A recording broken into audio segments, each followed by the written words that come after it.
Tell me more, tell me more. Did you get very far? Tell me more, tell me more. Like, does he have a car? Go grease lightning, down the bottom line. Grease lightning, go grease lightning. I got chills, they're multiplying, and I'm losing control. Cause the power you're supplying, It's electrifying.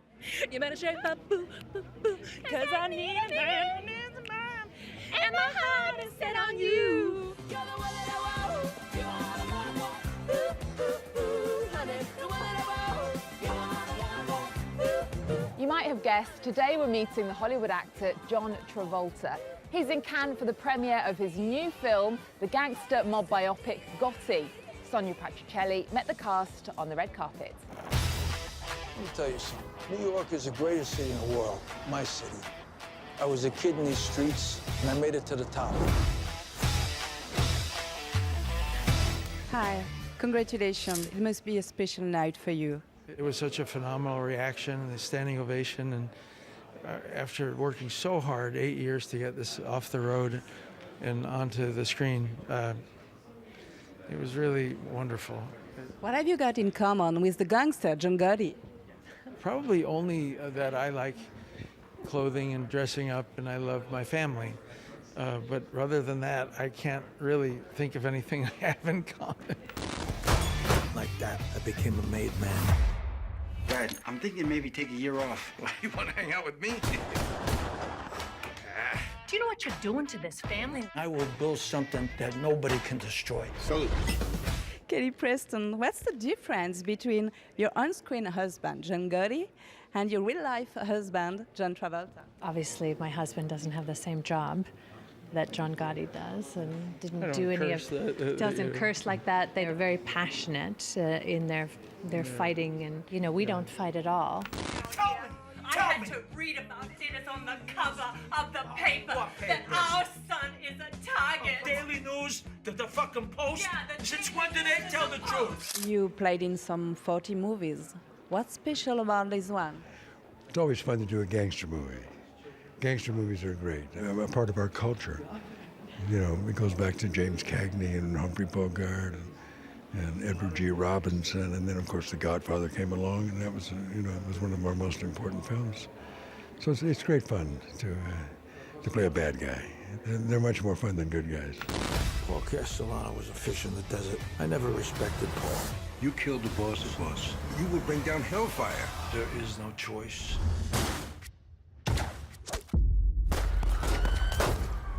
I was talking with John Gotti Jr.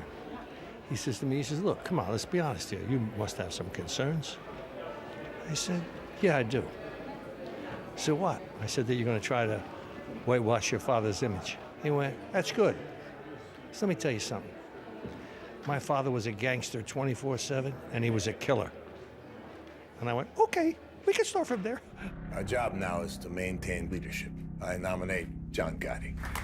To the new boss! Tell us about when Pulp Fiction won the Palme d'Or in Cannes in '94. It is a milestone in my career because it gave me permission to do literally any type of character that I wanted. And it's never been the same since, and also changed film history. People started to think differently about the type of film they would make. Marcel is throwing Tony out of a 4-story window for massaging my feet. Seem reasonable? No, it seemed excessive, but that doesn't mean it didn't happen. You're known for your great dance moves in Grease, Pulp Fiction, and Saturday Night Fever. Can you show us one? I could do this. I could do a little twist for you. You want to twist with me? Okay. Oh yeah, I would love to. You could see that Pierre did truly love the mademoiselle. Welcome to the Cannes Press Room. This is where many of the articles you read about the festival are written. There are more than 4,000 journalists here. One of the subjects making a buzz this year is the lack of women in film. Let's go meet the Indian actress turned director Nandita Das. She's at the festival with her biopic Manto about the controversial writer.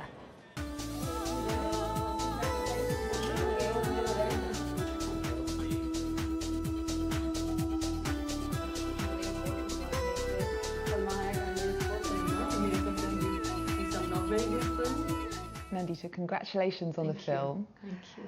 You've acted in more than 40 films in 10 languages. Your first movie as director, Firak, was more than a decade ago. You're back in Cannes with Manto. Why did you want to tell this story about this writer at the time of partition in India in the 40s? Well, for multiple reasons. One, that I think I wanted to respond to everything that's going on in my country and in the world at large, which is how identities are dividing people on the basis of nationality, religion, in our country even caste, gender.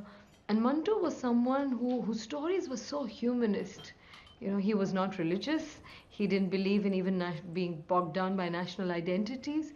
He felt the only identity that was worth sort of attaching yourself to was the identity of being a human being. He was also a big champion of freedom of expression. Even in Cannes, you've seen there are films that have been banned in their respective countries, whether it's a film from Iran or a film from Kenya. We have had similar issues.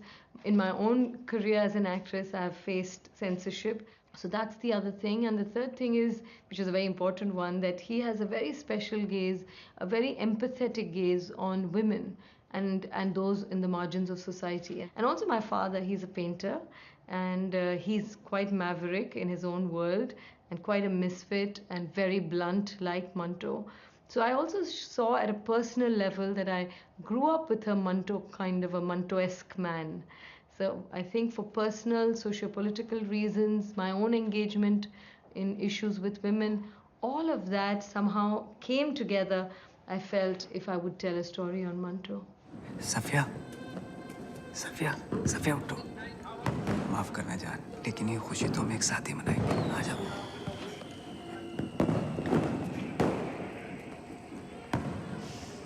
बेटा देखो आ जाओ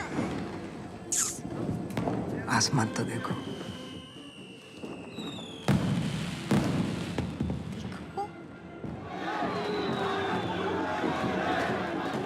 2018 is a very significant festival for women. Yes. Especially with all the women who marched on the red carpet. I was part of that. I was part of the 82 women who climbed up the red carpet together, and I think it was a very, very moving experience. Having been on the red carpet so many times as a juror, you know, as a film lover to watch films, it was like no other walk. It was quiet. We were just holding hands.